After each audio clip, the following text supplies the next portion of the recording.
Hey, what's going on YouTube? Adam C here. Thanks for watching. So I've got a lot of haps here that you guys have never seen in my tanks. So it's not this 300, it's the 125 behind me. So I wanted to take a minute, show them to you and see what you guys think.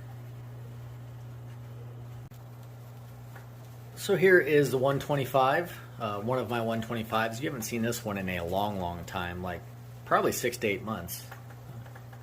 Dogs are over here keeping an eye. Laney. Checking things out. Making sure everything's up to par. That's Laney. She's our younger boxer rescue. She's 9 years old, and unfortunately she just got diagnosed with degenerative myelopathy. If you guys know what that is, it's basically the dog version of Lou Gehrig's disease. So she is slowly getting paralyzed from the back to the front.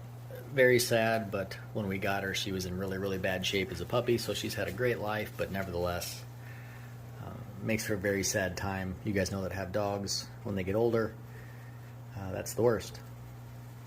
But anyway, moving on to more enjoyable things.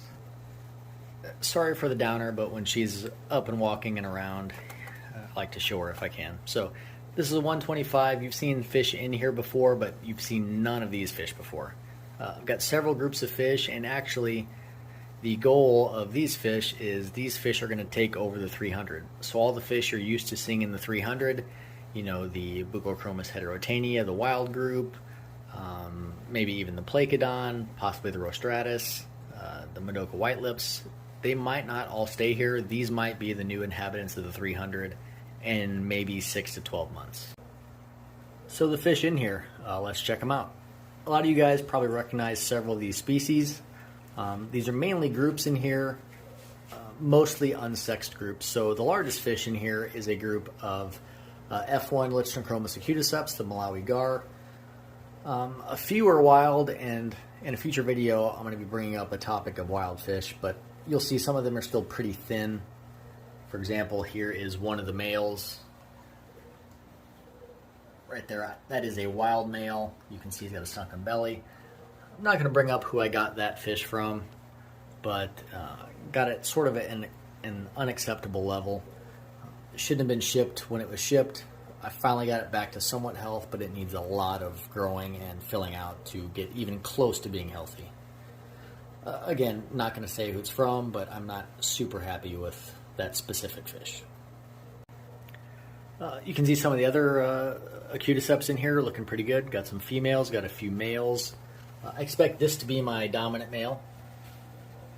He's younger, but you can see he's starting to kind of get some nice color to him. That one is from Cunningham Cichlids, Josh Cunningham. Never once got a bad fish from Josh, to be honest with you. So the previous fish was not from Josh. I've also got a group of 10 F1 Buccochromis rhodesi yellow, unsexed, but I'm starting to see a few small males. They're 3 to 4 inch. Really excited about them. You guys know that I love Buccochromis in general, so very excited. But my favorite group in this tank that I'm most excited about, and they've actually already bred, are a group of F1 Tianochromis holitania. These are 3 to 5 inch. Half are from Josh Cunningham at Cunningham Cichlids. The other half are from Dave at davesfish.com. Both of those are, really good distributors. Anything you need from them, you're going to get good stuff. So they have bred once. That's probably my dominant male. You guys that have had holitania, they're late to color up. They're kind of a little more laid back compared to some of the other large haps. But really at maturity, you will not find a better looking fish, especially if you have them in like a group setup. So they bred once, and even at the small size, I think I got 40 or 50. So pretty excited about that. I'm going to feed all these guys here in a few minutes so you can get a better look.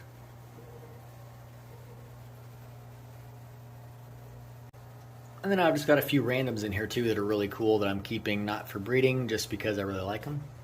That's a peacock. That is an albino turkis from my local buddy Dusty. If you guys are around the St. Louis area, Dusty is one of the better breeders, so good stuff right there. And also I kept one of my split gene fluorescent peacocks, just to keep a male, and he's just starting to get some color right now. So let's get some food in there and get some better look at these fish.